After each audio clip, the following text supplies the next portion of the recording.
बिस्मिल्लाहिर्रहमानिर्रहीम। मेरा नाम नवदीप सरवर है और मैं राजपूत फैमिली यूनाइटेड किंगडम के नाम से आपके साथ व्लॉग अपने शेयर करता रहता हूँ। आज के इस व्लॉग में मैं कोशिश करूँगा कि आप लोगों को स्टूडेंट वीज़ा और वर्क वीज़ा के बारे में आपको बता सकूँ कि कौन सा वीज़ा लेके आप लोगों को यहाँ पे आना चाहिए। सबसे पहले अगर हम लोग स्टूडेंट वीज़ा के ऊपर बात करें तो बहुत सारे आप लोगों को पता है कि एशिया से ख़ास तौर पे जो वालिदैन हैं या बच्चे हैं वो स्टूडेंट वीज़ा लेके बरतानिया का विज़िट करते हैं और बरतानिया आते हैं और यहाँ पे अपने आप को सेटल करने की कोशिश करते हैं।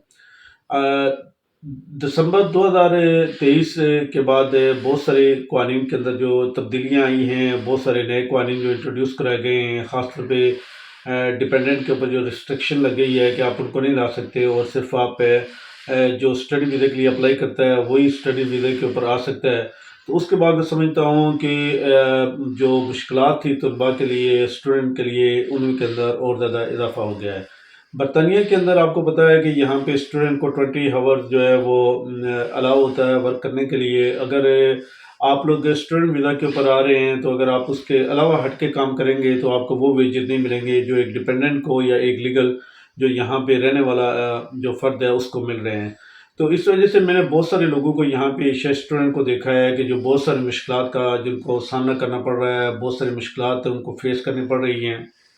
और अगर आप एक्सपेंस की बात करें तो बहुत सारे जो एक्सपेंसेस हैं वो मैं समझता हूँ कि बहुत ज़्यादा हैं। जिस तरह फीसिस बहुत हाई हैं यहाँ पे, फिर घरों के रेंट हैं, उसके बाद फिर अगर आप पोस्ट वर्क करना चाह रहे हैं, वीज़ा कन्वर्ट कराते हैं देन भी आपको फीस देनी पड़ेगी।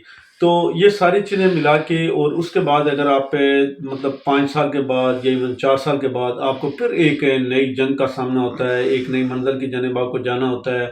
बहुत सारी चीज़ें आपको नई करने वाली होती हैं जो कि आपको फिर से एक नई पेशबंदी करनी होती है, नए सिरे से आपको प्लानिंग करनी होती है और बहुत सारा कुछ करना पड़ता है।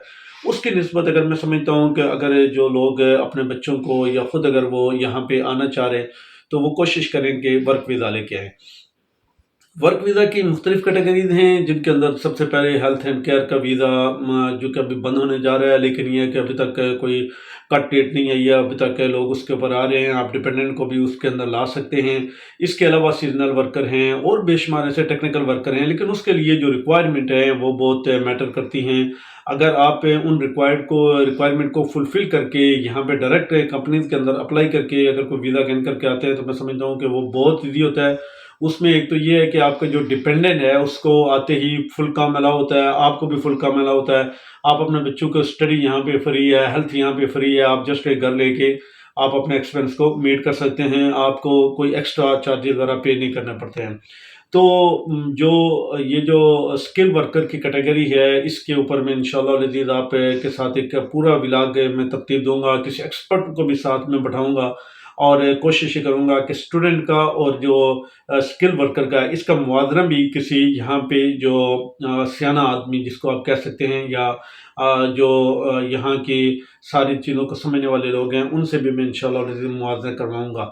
तो अभी तक इतना ही। अगर किसी को अगर इस बारे में मज़ीद अगर कोई सवाल जवाब करना है तो वो हमसे पूछ सकता है। Thank you so much. आप हमारे व्लॉग को देखते रहें और हमारे यूट्यूब चैनल को आप लाजमी सब्सक्राइब करें। इसके ऊपर आप बेशुमार आपको जो इंफॉर्मेटिव वीडियो है वो हम आपके साथ शेयर किया करेंगे। थैंक